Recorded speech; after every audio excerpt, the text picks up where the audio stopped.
انجانا خوف ایک خاموش خوبصورت گاؤں میں جو سرسبز پہاڑوں سے ڈھکا ہوا اور قدیم جنگلات کے درمیان واقع تھا، ایک 10 سالہ لڑکا رہتا تھا جس کا نام فرحان تھا۔ بظاہر وہ ایک عام سا بچہ تھا، مگر اس کی آنکھوں میں ایک عجیب سا راز چھپا تھا جو اس کی عمر سے کہیں زیادہ لگتا تھا۔ گاؤں والے آپس میں باتیں کرتے کہ فرحان کے پاس ایک عجیب صلاحیت ہے۔ اصل میں وہ آنے والے واقعات کو پہلے ہی جان لیتا تھا۔ ابتدا میں یہ صلاحیت ایک نعمت سمجھی جاتی تھی۔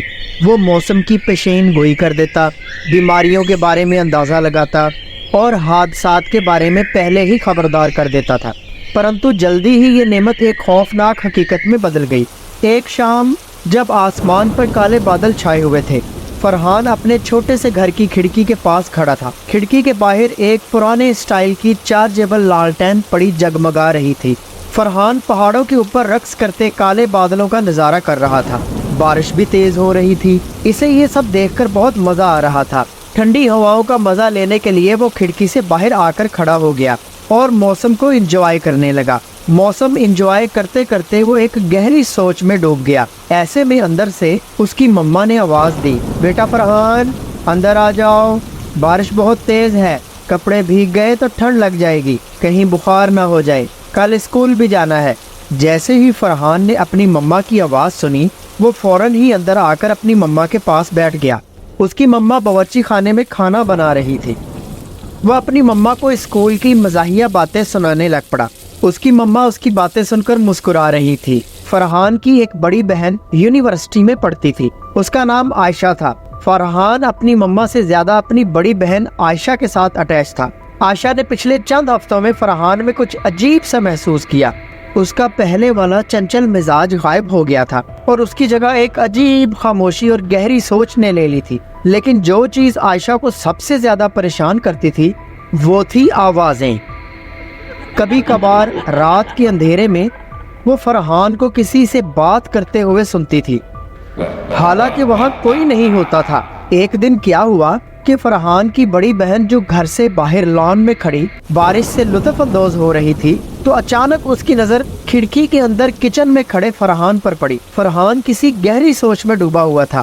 وہ فوراً کچن میں آئی اور فرحان سے پوچھا، کیا بات ہے، اتنے کھوئے ہوئے پریشان کیوں ہو؟ تو اس نے اپنی بڑی بہن عائشہ کی طرف دیکھے بغیر کہا، کل مسٹر اکرم اپنی چھت سے گر جائیں گے۔ عائشہ کا دل دہل گیا۔ مسٹر اکرم ان کے بوڑھے پڑوسی تھے جو ہر ہفتے اپنی چھت کی مرمت کرتے تھے۔ اس کے دل کی دھڑکن تیز ہو گئی جب اسے یاد آیا کہ فرحان نے آخری بار بھی ایسا ہی کچھ کہا تھا۔ یہ بات مسز سلمہ کے بارے میں تھی جو فرحان کی پیشن گوئی کے چند دن بعد پراسرار بیماری میں مبتلا ہو گئی تھی اور اپنی نیند میں ہی فوت ہو گئی تھی۔ گاؤں والوں نے اب فرحان سے ڈرنا شروع کر دیا تھا۔ ایسی باتیں مت کہو، عائشہ نے ڈانٹا، لیکن دل ہی دل میں وہ خوف زدہ تھی کہ کچھ برا ہونے والا ہے۔ اگلی ہی صبح گاؤں میں ہنگامہ برپا ہو گیا۔ مسٹر اکرم واقعی اپنی چھت سے گر گئے اور شدید زخمی حالت میں تھے۔ لوگ اب یقین کرنے لگے تھے کہ فرحان کے ساتھ کچھ غلط ہے۔ اس کی عجیب پیشن گوئیاں محض اتفاق نہیں تھی، وہ مصیبت کی علامت تھی۔ جو گاؤں والے پہلے اس سے محبت کرتے تھے اب اس سے خوف زدہ ہو کر اس سے دور رہنے لگے تھے اور جہاں کہیں بھی وہ جاتا مشکوک نگاہوں سے اسے دیکھتے۔ عائشہ نے اپنے چھوٹے بھائی کی حالت سے خوف زدہ ہو کر وہ تمام باتیں اپنی مما کو بتا دی جو اس نے فرحان میں دیکھی اور سنی تھی۔ تمام باتیں سن کر اس کی مما بھی کافی پریشان ہو گئی۔ ان دونوں ماں بیٹی نے یہ فیصلہ کیا کہ فرحان کو شیخ رحیم کے پاس لے کر چلتے ہیں۔ شیخ رحیم ایک رحم دل نیک بزرگ تھے جو اس گاؤں کے پاس گھنے جنگل کے اندر ایک پرانے کھنڈر میں رہتے تھے۔ آس پاس کے علاقے میں یہ مشہور تھا کہ وہ قدیم طاقتوں کا علم رکھتے ہیں اور انہوں نے پہلے بھی اس طرح کے معاملات میں گاؤں کے لوگوں کی مدد کی تھی۔ وہ دونوں اللہ پر بھروسہ کرتی ہوئی فرحان کو لے کر گھر سے نکل پڑی۔ چاندنی رات میں سب سے آگے فرحان، اس سے پیچھے اس کی مما اور سب سے پیچھے اس کی بڑی بہن عائشہ ایک خوفناک اندھیرے جنگل کے اندر خطرناک کچے رستے پر چلتے ہوئے شیخ رحیم کی جانب نکل پڑے۔ درخت سایہ دار محافظ کی طرح دکھائی دے رہے تھے۔ رات کے وقت جنگل کے سناٹے میں گونجتی ہوئی آوازیں اور دور سے کہیں الو کی آواز سنائی دے رہی تھی۔ فرحان آگے آگے خاموشی سے چل رہا تھا۔ اس کی آنکھیں خالی اور سرد تھی۔ عائشہ جانتی تھی کہ وہ لڑکا کہیں کھویا ہوا ہے، اب صبح ہونے والی تھی۔ آخرکار وہ اس جنگل کے اندر کھنڈر تک پہنچنے میں کامیاب ہو گئے۔ شیخ رحیم نے پرسکون آنکھوں سے ان کا استقبال کیا۔ انہوں نے بغیر کچھ کہے انہیں اندر بلایا۔ عائشہ اور اس کی مما کو دور ہٹ کر بیٹھنے کا اشارہ کیا اور فرحان کو اپنے پاس بٹھا کر اسے غور سے دیکھا۔ یوں لگ رہا تھا جیسے شیخ رحیم کی آنکھوں نے فرحان کی روح کے اندر جھانک لیا ہو۔ شیخ رحیم نے دھیرے سے کہا، اس وقت تمہارا بیٹا خود نہیں ہے، اس کے اندر ایک بدروح موجود ہے، ایک طاقتور بدروح جس نے تمہارے بیٹے کو اپنے حصار میں لیا ہوا ہے۔ شیخ رحیم کی یہ باتیں سن کر اس کی مما رونے لگی اور شیخ رحیم کی منت کرنے لگی، آپ ایک نیک دل انسان ہیں، آپ میرے بچے کی مدد کر سکتے ہیں، آپ میرے بچے کو بچا لیں، یہ میرا اکلوتا بیٹا ہے۔ شیخ رحیم نے آہستہ سے سر ہلایا، یہ آسان نہیں، وہ روح اس کے اندر کافی وقت سے ہے اور وقت گزرنے کے ساتھ ساتھ وہ بدروح اس کے اندر کافی طاقتور بھی ہو گئی ہے۔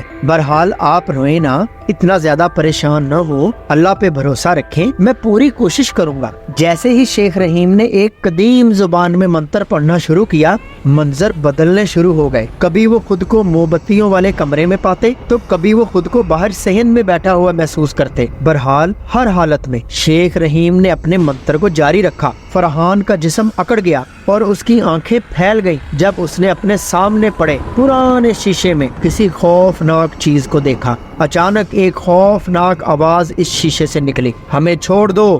وہ آواز گرجی، گہری اور غیر انسانی تھی، یہ لڑکا اب میرا ہے۔ شیخ رحیم پرسکون رہے اور اپنے منتر جاری رکھے، جبکہ فرحان کے اندر کی روح نے کراہنا اور چیخنا شروع کر دیا۔ لڑکے کا چھوٹا سا جسم زبردست جھٹکوں کا شکار ہونے لگا اور اس کی آنکھوں سے سرخ روشنی نکلنے لگی، مگر شیخ رحیم نے ہار نہیں مانی۔ اپنی اصلیت دکھاؤ، شیخ رحیم نے حکم دیا۔ ایک لمحے کے لیے گہری خاموشی چھا گئی، جس کے بعد ایک خوفناک قہقہا سنائی دیا۔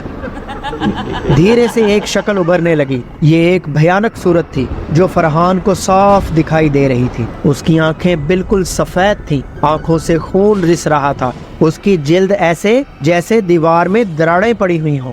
تم اسے نہیں لے جا سکتے، بدروح نے غراتے ہوئے کہا۔ مجھے تم سے خوف نہیں آتا، شیخ رحیم نے پرسکون لہجے میں جواب دیا۔ تم نے اس بچے کو بہت پریشان کر لیا، بس اب اس کے بعد اور نہیں، اب تم اسے ہمیشہ کے لیے چھوڑ کر جانے والی ہو، آج کے بعد تمہارا کھیل ختم۔ یہ کہنے کے بعد شیخ رحیم نے ایک آخری طاقتور منتر پڑھا، اپنے ہاتھوں کو بلند کیا۔ بدروح درد سے چیخنے لگی اور اس کا وجود کانپنے لگا، جیسے وہ شیخ رحیم کی طاقت کا مقابلہ نہ کر سکتی ہو۔ لیکن شیخ کے منتروں کی شدت بڑھتی گئی، یہاں تک کہ وہ بدروح زوردار چیخ مار کر غائب ہو گئی۔ ایک نرم روشنی ہر طرف پھیل گئی۔ فرحان اب وہ اس بدروح کے شکنجے سے آزاد ہو گیا۔ فرحان کی مما اور اس کی بڑی بہن عائشہ نے اس نیک دل بزرگ کا شکریہ ادا کیا اور وہ تینوں اپنے گاؤں واپس آ گئے۔ لیکن گاؤں والے اس خوفناک واقعے کو کبھی نہیں بھولے، نہ ہی فرحان کو جو کبھی ایک اندیکھی برائی کا شکار تھا۔ اگرچہ بدروح ختم ہو چکی تھی، پرنتو پھر بھی گاؤں میں اس کی واپسی کی سرگوشیاں ابھی بھی سنائی دیتی تھی۔ گاؤں والوں کا خیال تھا کہ اس طرح کی طاقتیں کبھی مکمل طور پر ختم نہیں ہوتی، بلکہ وہ کسی کمزور لمحے کے انتظار میں ہوتی ہیں تاکہ وہ دوبارہ وار کر سکیں۔